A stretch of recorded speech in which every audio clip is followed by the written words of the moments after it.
En esta noche vamos a entrar a la penúltima parte de nuestro estudio, El amor a los enemigos. Posiblemente la próxima clase ya acabemos esta serie. Y en esta penúltima parte, quiero que ustedes puedan comprender la razón por la cual miles de veces la Biblia se tuerce, se malinterpreta o se interpreta privadamente. Esto no es algo nuevo ni de las sectas de las cuales el mundo está lleno, sino que es algo que ya formaba parte desde el tiempo que Dios habló en el huerto del Edén. Desde que Satanás atacó a la mujer, la primera frase que Satanás le dijo a la mujer fue la siguiente: ¿de veras Dios ha hablado? ¿Con que Dios ha dicho? ¿De veras hay verdades absolutas? ¿De veras no hay nada relativo en la vida? ¿Es cierto que algún ser humano puede creer algo con absoluta seguridad y estar seguro que esa es la verdad? Satanás atacó la veracidad de Dios. Y Satanás seguirá atacando desde los tiempos del Edén hasta que el Señor venga a la palabra de Dios. ¿Cómo hace esto Satanás? Lo hace a través de falsos maestros, lo hace a través de falsos iluminados, de falsos cristos, lo hace a través de falsos gurús, a través de falsos filósofos, a través de falsos libros, etcétera, etcétera. Pero en el mundo existe una corriente diabólica para que los seres humanos no conozcan la verdad y se vayan detrás de la mentira.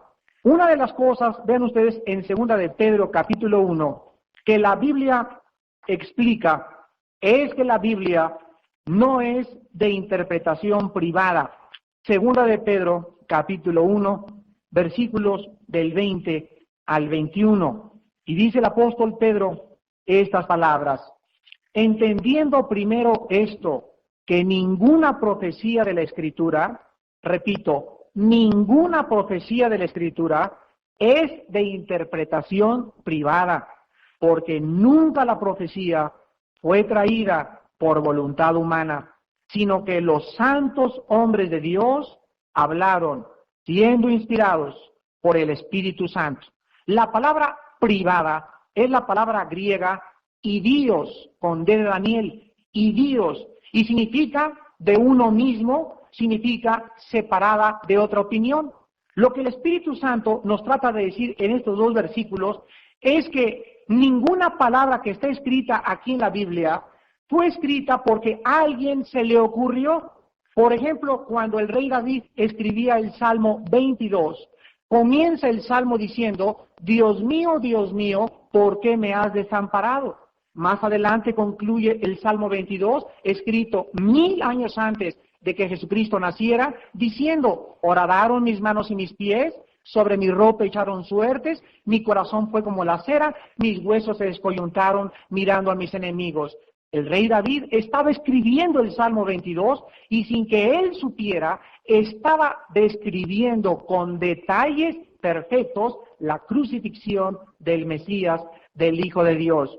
Cuando Moisés escribió el Pentateuco, los primeros 5 libros del Antiguo Testamento, comenzó a describir el sacerdocio, el tabernáculo, las leyes levíticas, las prohibiciones, las leyes morales al pueblo de Israel. Y cuando venimos al Nuevo Testamento, todas las prescripciones y las leyes escritas en el Antiguo Testamento tienen una armonía tan perfecta que el Antiguo Testamento era como un retrato que ilustraba cuando viniera la realidad o la sustancia que sería el Hijo de Dios.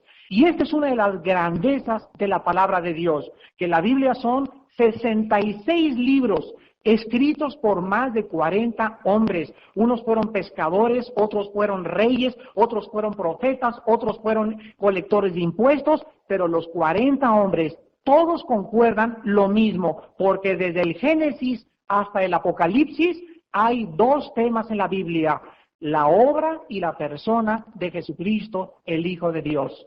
Entonces el apóstol Pedro nos dice que cuando alguien quiere interpretar la Biblia y venir a la Biblia y decir, bueno, voy a leer Mateo y de acuerdo a mi perspectiva, de acuerdo a lo que yo creo, significa esto. Esto se llama interpretarla privadamente. ¿Cómo debe la Biblia interpretarse? Bueno, si el autor de la Biblia es el Espíritu de Dios, necesitamos al Espíritu de Dios en nuestra vida para que Él nos ilumine y nos muestre qué cosa significa lo que está escrito. Entonces, cuando una persona viene a la Biblia sin tener dentro primero al Espíritu de Dios, no la va a entender, le va a hacer locura, la va a atacar, la va a perseguir, la va a torcer y la va a malinterpretar. Esto fue lo que hicieron los fariseos en tiempo de Cristo. Los líderes religiosos en tiempo de Cristo, vamos a ver qué cosa fue lo que pervirtieron y la perspectiva en la cual se equivocaron. En primer lugar, los fariseos se equivocaron o torcieron la enseñanza, número uno, en relación al pueblo de Canaán, a los cananitas. ¿Se acuerdan ustedes que los fariseos comenzaron a decir ojo por ojo, diente por diente? Como dijo Moisés, ojo por ojo, diente por diente, yo puedo tomar venganza, yo puedo vengarme del agravio de mis enemigos, y comenzaron a excusarse para odiar a sus enemigos. ¿De dónde sacaron ellos este odio a los enemigos? Bueno, lo sacaron de Josué 3:10, donde se le ordena a Josué exterminar a los cananitas. ¿Por qué Dios mandó matar a los cananitas en el Antiguo Testamento? Una vez que teníamos un debate en el Canal 11, en la televisión, llegó uno de los hombres religiosos que teníamos ahí enfrente y me dice, mire señor Alducin, para mí el Dios de la Biblia es un monstruo. ¿De dónde puede usted inventar un Dios que manda matar a la gente? ¿Cómo puede un Dios de amor y misericordia mandar matar a la gente? Le voy a explicar a usted lo que les voy a explicar a ustedes en esta noche, por qué Dios mandó matar a los cananitas. Vean ustedes Deuteronomio capítulo 18 en el Antiguo Testamento. Los cananitas, antes de leer este pasaje, Deuteronomio 18, eran una raza que habitaban, como su nombre lo dice, toda la tierra de Canaán, donde Josué, el sucesor de Moisés, iba a introducir al pueblo de Israel. Estos hombres o habitantes de la tierra de Canaán era un pueblo que sacrificaban a los niños, al dios Moloch, practicaban la brujería, la hechicería, la lectura de las cartas, el ocultismo y todavía peor. Era la raza más degenerada sexualmente. Tenían relaciones sexuales con los animales. En Deuteronomio 18, versículos del 9 al 13, Dios les advierte al pueblo de Israel lo siguiente. Escuchen la advertencia acerca de los cananitas. Cuando entres a la tierra que Jehová tu Dios te da, no aprenderás a hacer según las abominaciones de aquellas naciones. No se ha hallado en ti quien haga pasar a su hijo o a su hija por el fuego, ni quien practique adivinación, ni agorero, ni sortílego, ni hechicero, ni encantador, ni adivino, ni mago, ni quien consulte a los muertos. Porque es abominación para con Jehová cualquiera que hace estas cosas, y por estas abominaciones Jehová tu Dios echa estas naciones de delante de ti. Perfecto serás delante de Jehová tu Dios. Aquí encontramos nosotros algunas de las chucherías que practicaban los cananitas.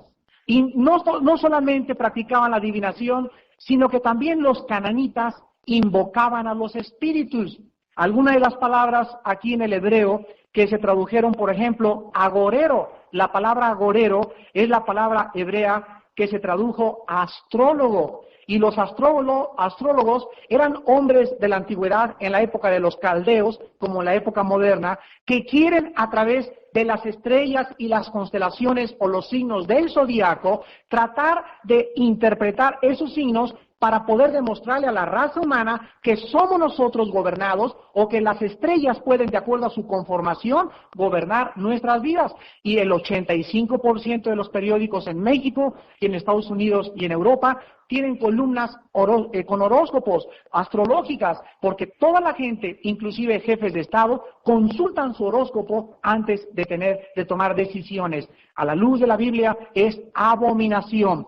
Y no confundan la astrología con la astronomía, la gimnasia con la magnesia. Entonces son dos cosas muy diferentes.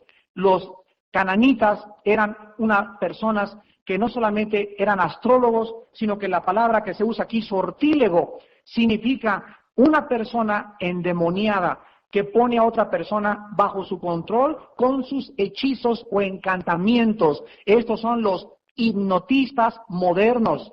En la clase de mujeres el martes a las 10 de la mañana les explicaba yo que se está usando ahorita como un método científico el hipnotismo, y muchos psicólogos y doctores, principalmente el innovador de este sistema que fue el doctor Sigmund Freud, fue el primero que usó el hipnotismo con los pacientes enfermos de histeria. Pero sin embargo, a la luz de la Biblia, la mente no puede ser puesta jamás bajo el control de otra persona, porque en ese momento nuestras mentes se abren a los espíritus demoníacos. Entonces hay personas que practican el hipnotismo, dizque para curar o sanar, etcétera, etcétera. A la luz de la Biblia y en la perspectiva de Dios, es algo que está usándose en los terrenos de Satanás. No solamente Dios ordenó matar a los cananitas, sino que también a los amalecitas. No lo vean, apúntenlo en Deuteronomio 25, versículo 19. Y el rey Saúl, por no matar a los amalecitas, perdió el control como el primer rey de Israel. Los fariseos, quiero que escuchen muy bien, entonces se preguntaban, ¿cómo es que el Dios, cómo es que tú, Jehová, nos dices, ama a tus enemigos, cuando tú mismo mandas matar a muchas naciones? Entonces, si Dios manda matar a muchas naciones, los fariseos decían, nosotros podemos ser los instrumentos de Dios para ejecutar este plan. Y justificaban, torciendo la palabra de Dios, el asesinato y la venganza propia. Número 2, y vamos a explicar después lo de los cananitas. Número 2, ¿en qué otra área torcieron los fariseos la palabra de Dios? Vean el Salmo 69. El Salmo 69. Y cuando los fariseos leyeron versículo 22 al 28, no cabe duda que torcieron la palabra de Dios, como la tuerce mucha gente en nuestra actualidad. Salmo 69, del 22 al 28. Escuchen estas palabras del rey David. Sea su convite delante de ellos por lazo, y lo que es para bien por tropiezo. Sean oscurecidos sus ojos para que no vean, y haz temblar continuamente sus lomos. Derrama sobre ellos tu ira, y el furor de tu enojo los alcance. Sea su palacio asolado, en sus tiendas no haya morador, porque persiguieron al que tú heriste, y cuentan del dolor de los que tú llagaste. Pon maldad sobre su maldad, y no entren en tu justicia. Sean raídos del libro de los vivientes, y no sean escritos sobre el libro de los justos. ¿Por qué Jesús, decían los fariseos, decía, amen a sus enemigos, cuando el rey David oró para que Dios los castigara? ¿Se dan cuenta? Y los fariseos decían, bueno, pues si el rey David y el mismo Jehová ordenó exterminar a pueblos y David oraba y pedía venganza sobre los enemigos, entonces nosotros, ¿por qué no podemos también odiar a nuestros enemigos y pedirle a Dios que castigue a sus enemigos? Ellos no entendieron que en ninguna de estas ocasiones Dios aconsejaba la venganza, vuelvo a repetir, personal, sino eran órdenes dadas al Estado de Israel y no a los individuos. Esto fue el punto en el que los fariseos fallaron. Ahora aclaremos la perspectiva correcta respecto a los cananitas. Vean Levítico capítulo 18 y vean qué cosa dice la Biblia respecto a los cananitas, además de lo que ya leímos en Deuteronomio 18, que practicaban el ocultismo. Vean ustedes el degeneramiento moral de los cananitas. Levítico 18, versículos 21 al 28. Y dice las órdenes dadas por Moisés al pueblo de Israel. Levítico 18, del 21 al 28. Y no des hijo tuyo para ofrecerlo por fuego a Moloc. No contamines así el nombre de tu Dios, yo Jehová. No te echarás con varón como con mujer, es abominación. Ni con ningún animal tendrás ayuntamiento, amancillándote con él. Ni mujer alguna se pondrá delante de animal para ayuntarse con él, es perversión. En ninguna de estas cosas os amancillaréis, pues en todas estas cosas se han corrompido las naciones que yo he hecho delante de vosotros, y la tierra fue contaminada, y yo visité su maldad sobre ella, y la tierra vomitó sus moradores. Guardad pues vosotros mis estatutos y mis ordenanzas, Y no hagáis ninguna de estas abominaciones, ni el natural ni el extranjero que mora entre vosotros, porque todas estas abominaciones hicieron los hombres de aquella tierra que fueron antes de vosotros, y la tierra fue contaminada. No sea que la tierra os vomite por haberla contaminado, como vomitó a la nación que la habitó antes de vosotros. Aquí encontramos nosotros lo siguiente: cuando una persona va con un doctor a que le extirpe un cáncer, nadie podría decir qué malo es el doctor por haberle sacado ese tumor canceroso a esa persona. Cuando Dios trató de extirpar a los cananitas y llevárselos a donde Él quiere y arrebatarlos de la tierra, o sea, los ordenó que los eliminaran, Dios estaba extirpando un cáncer de la tierra. Era una raza, era un pueblo tan degradado, como ustedes lo acaban de leer, y tan idólatra, y tan pagano, y tan perverso, que era por la misericordia de los que quedaban en la tierra, y por la compasión de los buenos, por los cuales Dios mandó eliminar a los cananitas. Entonces cualquiera que diga, como este señor de la televisión que les platicaba, es que el Dios de la Biblia es un monstruo, es gente que no habla lo que no entiende. Dice la Biblia que dice en Judas 10, como animales irracionales, se corrompen hablando de cosas que ni entienden ni conocen. Hablan por hablar. Y no le dan oportunidad a Dios, ni le dan oportunidad a su corazón de poder conocer la verdad. Esta es una de las tragedias más grandes de la palabra de Dios respecto a la gente que la ataca por su ignorancia de conocer los caminos de Dios. Vean la contraparte de Levítico 21:18 en el libro de Romanos, capítulo 1.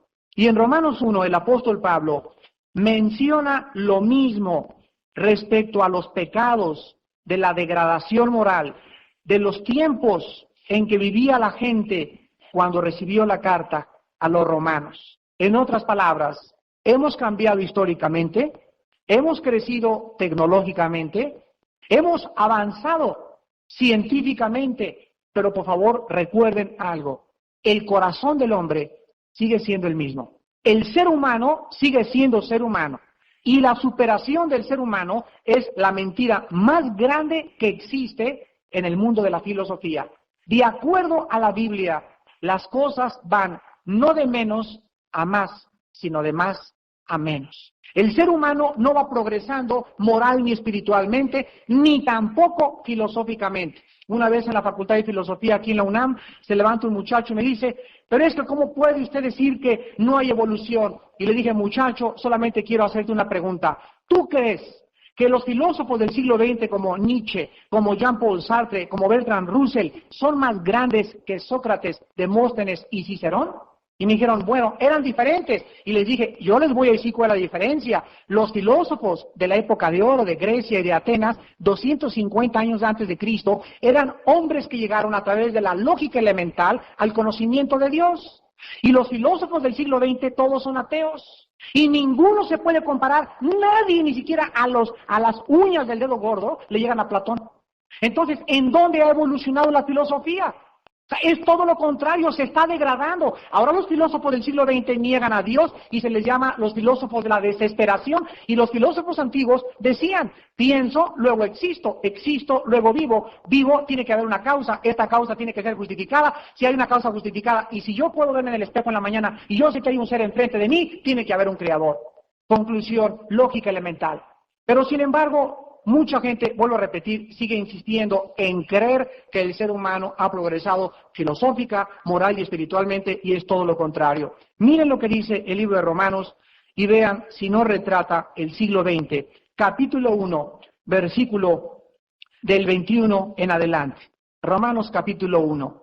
Y dice el apóstol Pablo, pues habiendo conocido a Dios, no le glorificaron como a Dios ni le dieron gracias, sino que se envanecieron en sus razonamientos, y su necio corazón fue entenebrecido. Profesando ser sabios, se hicieron necios, y cambiaron la gloria del Dios incorruptible en semejanza de imagen de hombre corruptible, de aves, de cuadrúpedos y de reptiles, por lo cual también Dios los entregó a la inmundicia en la concupiscencia de sus corazones, de modo que deshonraron entre sí sus propios cuerpos, ya que cambiaron la verdad de Dios por la mentira, honrando y dando culto a las criaturas antes que al Creador, el cual es bendito por los siglos. Amén. Aquí me quiero detener un momento.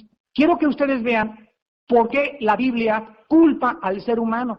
Dice la epístola a los Romanos que el universo nos da testimonio, los cielos cuentan la gloria de Dios. De eso voy a hablar en el desayuno de los ateos el sábado. Traigan a los amigos ateos pasado mañana. Van a salir que ateos ni que nada, van a salir hasta beatificados. Y cuando ellos se dan cuenta de que hay un cielo, hay un orden, tengo un sistema nervioso, tengo piel, tengo sangre, tengo glóbulos blancos que son como soldados de mi cuerpo, mi ojo es increíblemente maravilloso para retratar, para adaptarse en las medidas largas, cortas, mi oído es espectacular, los 350 millones de neuronas que tengo en el cerebro, es increíble la complejidad de mi cuerpo, ni siquiera yo me entiendo. No puede nadie ser tan absurdo y tan irracional de decir, no hay Dios, nos hicimos por accidente. Las arenas del desierto se juntaron y formaron el motor de un Volkswagen. Así por accidente salió un chango, por accidente salió otra changa y por un tercer accidente salió un changuito. Dice Romanos, profesando ser sabios, se hicieron necios. Y dice el versículo 25, ¿cuál es el problema? Cambiaron, sustituyeron la verdad de Dios. ¿Y saben qué hicieron? Hicieron lo siguiente, y este siglo XX es culpable de esto. En lugar de que Dios recibiera la gloria y la honra y el poder y la sabiduría, el ser humano levantó al ser humano como Dios y comenzaron a honrar al ser humano. Y tenemos nosotros que esta filosofía se llama el humanismo, no el humanitarismo, el humanismo. El humanismo es el hombre es la medida de todas las cosas. En el principio el hombre creó los cielos y la tierra, así dice la Biblia humanista. Ahora vean ustedes cuál es la consecuencia del ensoberbecimiento y del envanecimiento de la mente humana en el versículo 26. Y dice, por esto, o sea, por haberse creído dioses, así, pues Dios, dice la Biblia, los entregó a pasiones vergonzosas. Pues aún sus mujeres cambiaron el uso natural por el que es contra naturaleza, y de igual modo también los hombres, dejando el uso natural de la mujer, se encendieron en su lascivia unos con otros, cometiendo hechos vergonzosos, hombres con hombres, y recibiendo en sí mismos la retribución debida a su extravío. ¿Cuál es la consecuencia de abandonar a Dios? ¿Cuál es la consecuencia de edificarnos a nosotros mismos? La Biblia dice, la consecuencia es la inmoralidad. La Biblia dice que ahorita el mundo, como en los tiempos de los cananitas, en los tiempos de Cristo y ahorita antes que venga Cristo, el mundo está lleno de homosexuales, lleno de lesbianas, lleno de gente degenerada, que no les importa, no tienen vergüenza, y es lo más natural para ellos irse mujer con mujer, hombre con hombre. La Biblia dice, ningún homosexual, ninguna persona de esta categoría puede heredar el reino de Dios. Y si hay alguien en esta noche que practique estas cosas vergonzosas delante de Dios, quiero decirte que en la sangre de Jesucristo hay perdón de pecados. Y que tú en esta noche puedes arrepentirte de tu vida y darte cuenta que vas camino al infierno. Pero tú tienes en esta noche que invitar a Jesucristo a tu corazón. Ahora, no solamente Dios nos da la perspectiva correcta respecto a los cananitas, y por qué Dios muchas veces hace lo que hace, sino que también se nos explica claramente en relación a los salmos. Regresemos al salmo en el que estábamos viendo al rey David pedir venganza, Salmo 69, y vamos a ver de qué forma y de qué manera la gente que malinterpreta la Biblia y la tuerce, la razón principal radica en que no la leen completa. No la leen completa. Salmo 69. En el ejemplo que vimos de David, donde David cita unas palabras pidiendo a Dios, castiga a sus enemigos, el versículo 9 nos ayuda a explicar por qué David tuvo esta actitud. Y dice el versículo 9, porque me consumió el celo de tu casa y los denuestos de los que te vituperaban cayeron sobre mí. ¿Por qué David oró tan duro en contra de sus enemigos? ¿Porque le habían ofendido a él? Estaba a él, ay, me dieron y me hicieron muy feo, me sacaron la lengua, Señor, que les caiga fuego. Por eso oró David, de ninguna manera. Él oró así por causa de lo que ellos le habían hecho a Dios. Lo que hace un mar de diferencia es los motivos. Cuando Jesucristo entró al templo y agarró un chicote y comenzó a tirar fuetazos por todos lados y a tumbar las tiendas de los cambistas y de los mercaderes. ¿Se imaginan que estuvieran los reporteros ahí del Heraldo y de la revista Proceso y de El Contenido y le tomaran fotos? Inmediatamente hubieran sacado mañana las fotos. Este es el que dice que es el líder de la humanidad. Él es el que nos viene a dar el ejemplo de amor. Miren nomás la cara de enojado que tiene. ¿Se dan cuenta? Entonces la gente juzgaría externamente a Jesucristo. Pero ¿por qué Jesucristo ardió en esa ira? No fue por motivos egoístas, fue porque el celo de la casa de su padre lo consumía. Era una ira santa.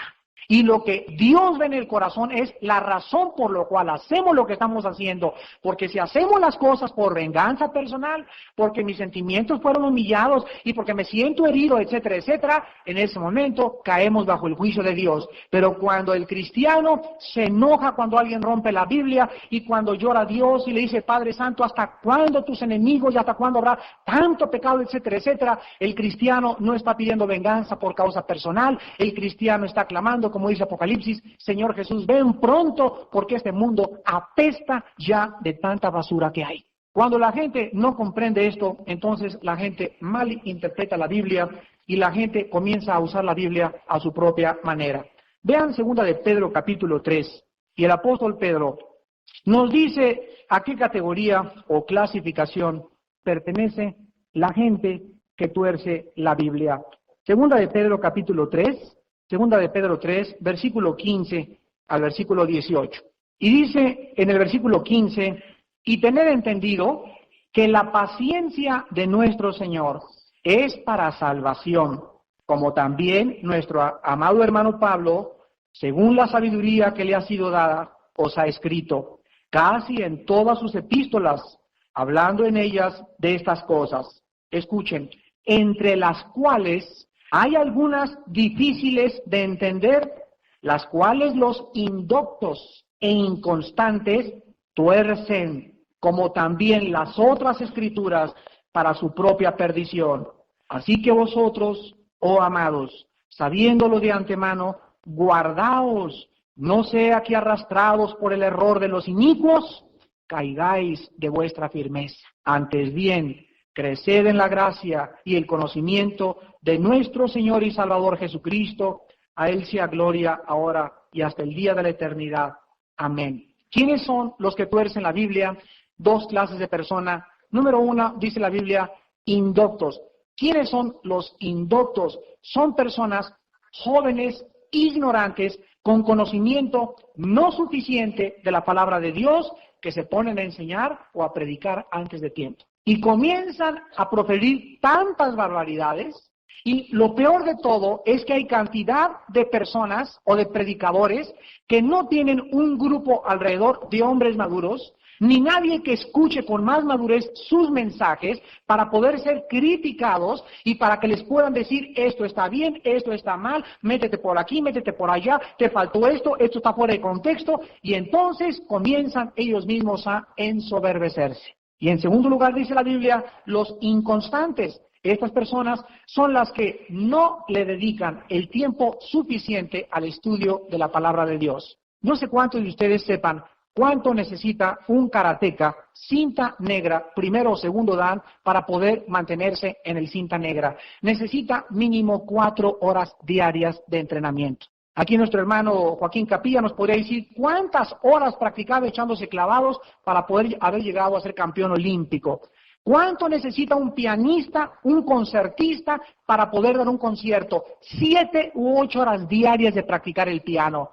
Entonces, si los concertistas, los clavadistas, los karatecas y cualquier persona que quiera destacar necesita disciplina y tiempo, ¿cuánto más nosotros que queremos ser maestros de la palabra? Pero con 1 hora diaria, ¿tú crees que puedes ser maestro de la palabra? Con 2 horas diarias, una persona que pueda ser livianamente cristiano, más o menos instruido, 1 o 2 horas diarias. El que quiera y anhele ser maestro y líder necesita de 4 a 6 horas diarias de estudio de la palabra diario. Y estudiar raíces griegas, y estudiar raíces hebreas, y teología, y el Antiguo Testamento, y los pactos, y las doctrinas, y la predestinación, y la fe, y las resurrecciones, y la escatología, la hermenéutica, y la homilética, etcétera, etcétera, etcétera, y la apologética, para que cuando te enfrentes delante de un público te agarres con judíos, o te agarres con mormones, o con testigos de Jehová, con científicos, o con gurús, o con harashi, jajajakachis,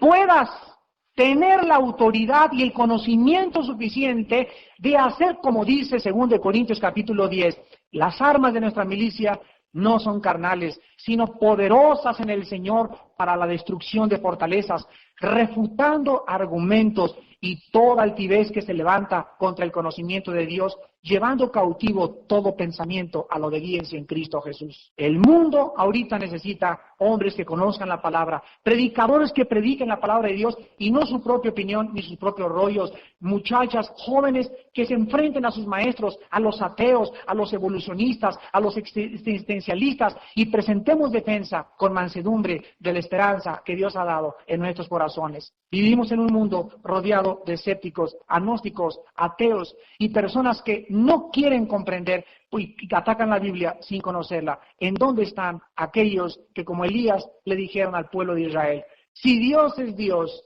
sírvanlo, y si no es Dios, regrésense a sus ídolos? Cristianos, en esta noche, si el Dios de la Biblia ha salvado sus almas y ustedes han creído en el nombre del Hijo de Dios, prepárense, estudien la Biblia día y noche, medítenla, memorícenla, vivan en ella, sean llenos de la palabra de Dios, porque sus hijos, tu esposa, tus amistades y el mundo necesita oír la verdad. Despidámonos en oración. Padre, te damos gracias porque cada vez que abrimos tu palabra, tu luz alumbra los ojos. La exposición de tus palabras alumbran al simple. En tu luz vemos la luz. Gracias, Señor, porque estas cosas escribieron para que sepáis que tenéis la vida eterna y para que creáis en el nombre del Hijo de Dios. Y Él es antes de todas las cosas. Él era antes de Abraham. Y cuando murió en la cruz, murió según el sacerdocio de Melquisedec para expiar el pecado, para hacer el pecado a un lado y abrirnos un camino nuevo y vivo mediante su sangre hacia el lugar santísimo. Te damos gracias, Padre Santo, porque tus palabras son fieles y verdaderas. No hay nada torcido ni perverso en tu palabra. Tu palabra es más pura que la plata purificada en horno de tierra 50 veces. Padre, te pedimos en esta noche que amemos tu palabra cada vez más y que en nuestra vida lo más importante, no haya pecado, para que tu espíritu no pueda tener ningún obstáculo a la iluminación de tu luz. Porque los puros de corazón, solo los puros de corazón podrán ver en tu palabra a Jesucristo. En esta noche hay muchas personas que no tienen a Jesús en su vida. Sus vidas están caracterizadas por la incertidumbre, la inseguridad, la confusión. Tus verdades son relativas, suben y bajan, y Dios te invita en esta noche a que vengas a la verdad absoluta. Y Jesucristo dijo: yo soy el camino, la verdad y la vida. Y en esta noche tu vida puede ser cambiada. En esta noche tu vida puede cobrar por primera vez significado. Y tú puedes salir de este momento con una razón y un propósito para seguir viviendo, que va a llenar tu vida como una fuente que nunca se agote y que salte para vida eterna. ¿Qué tengo que hacer?, preguntarás, para poder comprender la verdad y para asegurarme que Jesús es el Mesías, Emmanuel, el Salvador del mundo. La Biblia dice en primer lugar que te arrepientas de tus pecados. Arrepentirte es darte cuenta en esta noche. Darte cuenta que vas camino a tu destrucción. Vas camino al infierno, porque la paga del pecado es la muerte. Mas el regalo de Dios es vida eterna en Cristo Jesús, Señor nuestro. Entonces arrepiéntete de tus pecados en esta noche y reconoce que estás mal y que si tú mueres, si tú murieras esta noche, la Biblia dice, no importa lo que tú pienses, la Biblia dice que te condenarías eternamente y jamás habría una segunda oportunidad para tu alma. La segunda cosa que tienes que hacer es creer en Jesucristo como el Hijo de Dios, creer que Él es el Mesías enviado para poder arreglar el problema del pecado y que con su muerte y con su sangre no solo cumplió todas las profecías del Antiguo Testamento, sino que también pudo cumplir el plan de la redención. Y en tercer lugar, ábrele tu corazón a Cristo esta noche y ahí desde tu lugar, en silencio, dile estas palabras: Mi Señor Jesús, te doy gracias por haber muerto por mis pecados en la cruz del Calvario y por haberme hablado en esta noche y haberme demostrado que vivo en tinieblas, inseguro, incierta, confundido, confundida acerca de lo que está pasando, acerca de mi vida, acerca de mi futuro. Yo te pido en esta noche que me saques de estas tinieblas y que si tú eres el Hijo de Dios y si tú moriste por mis pecados en una cruz, te pido que entres a mi corazón y que puedas reinar como mi Dios y mi Salvador en mi vida y yo pueda, a través de tu muerte y de tu sacrificio y de tu resurrección, recibir el perdón de pecados